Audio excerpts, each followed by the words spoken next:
ഹരി ഓം.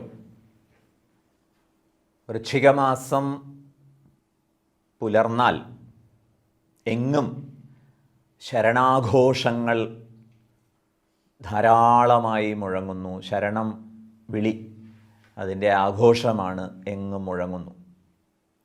ഇത് സനാതനധർമ്മികൾക്ക് വലിയ ആശ്വാസമാണ് നൽകുക.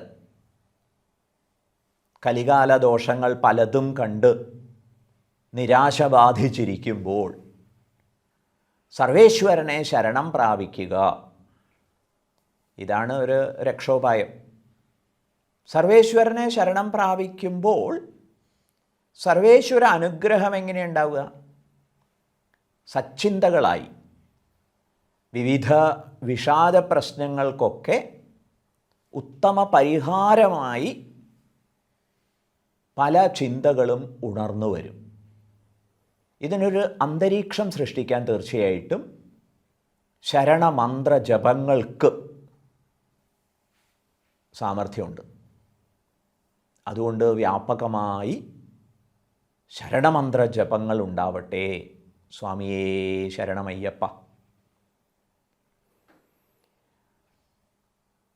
ആരാധ്യമായ ലിംഗങ്ങളെ, അടയാളങ്ങളെ, ചിഹ്നങ്ങളെ അപമാനിച്ചുകൂടാ എന്ന പാഠത്തിൻ്റെ കാലിക പ്രസക്തി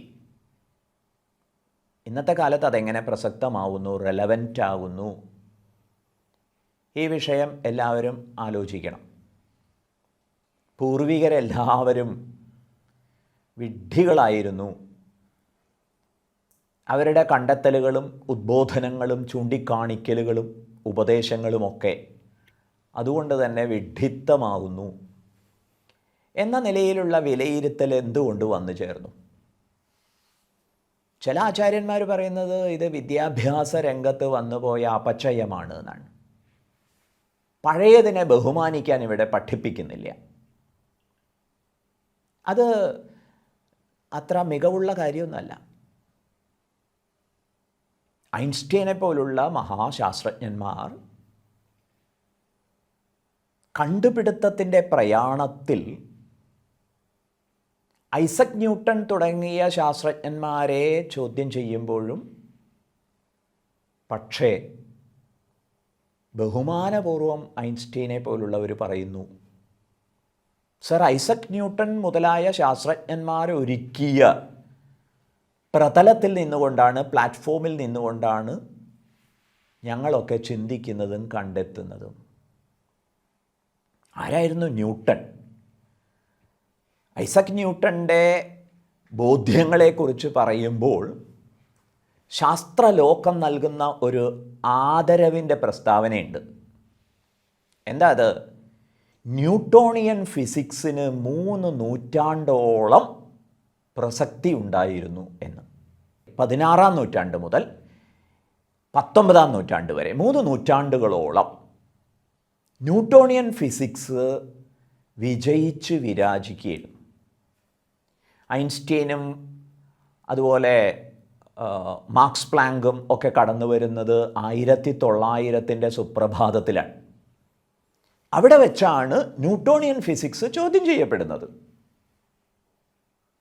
ന്യൂട്ടോണിയൻ ഫിസിക്സിനെ ചോദ്യം ചെയ്യാൻ മാത്രമുള്ള ശാസ്ത്രവിജ്ഞാനം, ഉദാഹരണമായിട്ട് ദേശകാലത്തിൻ്റെ വിഷയത്തിൽ ദേശകാലങ്ങൾ ആപേക്ഷികങ്ങളാണ്, ഇറ്റ്സ് റിലേറ്റീവ് എന്ന് കണ്ടെത്തുന്നിടത്ത് ന്യൂട്ടോണിയൻ ഫിസിക്സ് ചോദ്യം ചെയ്യപ്പെടുന്നു. പക്ഷേ അത് ഐൻസ്റ്റൈൻ ധിക്കാരപൂർവമല്ല ചെയ്യുന്നത്, വിനയപൂർവം ചെയ്യുന്നു. ഇത് നമുക്ക് മാതൃകയാവണ്ടേ? പൂർവികരുടെ ബോധ്യങ്ങളും സാക്ഷാത്കാരങ്ങളും വിഡ്ഢിത്തമാണെന്ന് തള്ളാൻ പുതുതലമുറ ഉദ്യമിച്ചുകൂടാ.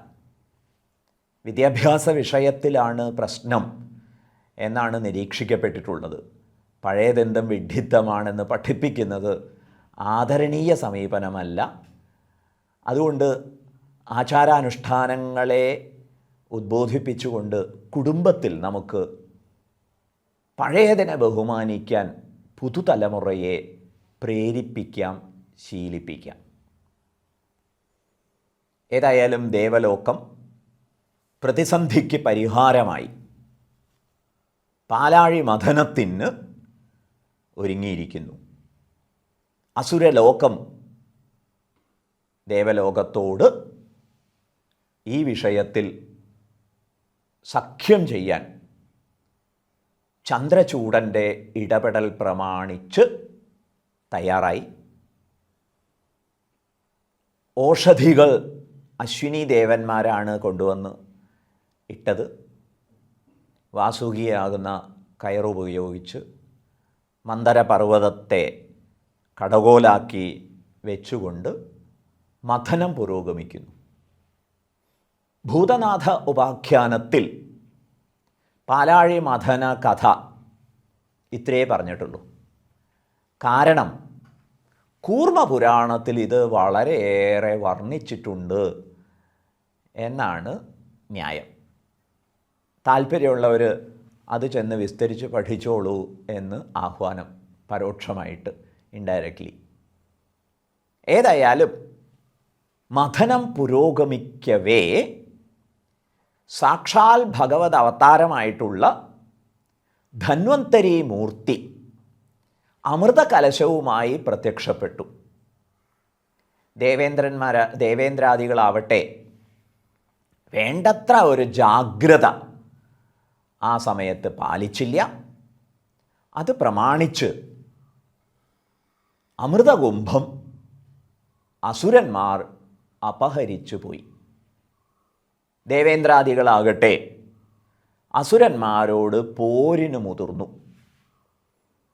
ഭൂതനാഥ ഉപാഖ്യാനം പറയുന്നത് അസുരന്മാരുടെ കായക്കരുത്തിന് മുന്നിൽ ജരാനര ബാധിച്ച് തളർന്ന ദേവേന്ദ്രാദികൾക്ക് പിടിച്ചു നിൽക്കാൻ സാധിച്ചില്ല. അങ്ങനെ ദേവേന്ദ്രാദികൾ പരാജയപ്പെട്ടു. അവരെല്ലാവരും ഭഗവാൻ വിഷ്ണുവിനെ സമീപിച്ച് ഇനി എന്തുപായം എന്നന്വേഷിക്കുന്നു.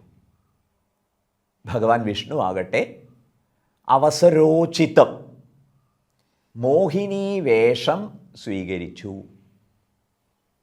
ആരെയും മയക്കുന്ന മോഹിനി വേഷം.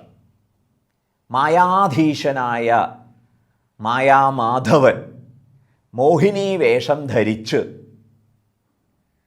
അസുര കുലത്തിലെത്തിപ്പെട്ടു. അവിടെ എല്ലാവരും വട്ടത്തിലിരുന്ന് അമൃതം പങ്കുവെച്ച് ഭുജിക്കാനുള്ള ഉത്സാഹത്തിലാണ്. മോഹിനിയെ കണ്ട് മതിമറന്നവർ അത്ഭുതത്തോടെ നോക്കിയിരിക്കുകയാണ്. മോഹിനി അവസരോചിതം ഇടപെട്ടുകൊണ്ട് പറഞ്ഞു, ഞാൻ വിളമ്പിത്തരാം. ഇത് കേട്ടതും അസുരകുലത്തിന് വളരെ സന്തോഷമായി, സമ്മതമായി, അനുവദിച്ചു. ഓരോരുത്തരും ആഗ്രഹിച്ചു, ഇവൾ എൻ്റെ പത്നിയായി വന്നിരുന്നെങ്കിൽ. ഇംഗിതമറിഞ്ഞ മോഹിനി പറഞ്ഞു, ആട്ടെ, ഞാനൊരാളേ ഉള്ളൂ, നിങ്ങൾ ഇത്ര പേരുണ്ട്, എല്ലാവരുടെയും പത്നിയാകാൻ പറ്റില്ല. കണ്ണടച്ചിരിക്കാമോ? ഒടുവിൽ കണ്ണ് തുറക്കുന്ന ആളെ ഞാൻ വരിക്കാം. ഇങ്ങനെ ഒരു കണ്ടീഷൻ വെച്ചു മോഹിനി. നല്ല തമാശയായി. അസുരവൃന്ദം മുഴുവൻ കണ്ണടച്ചിരുന്നു.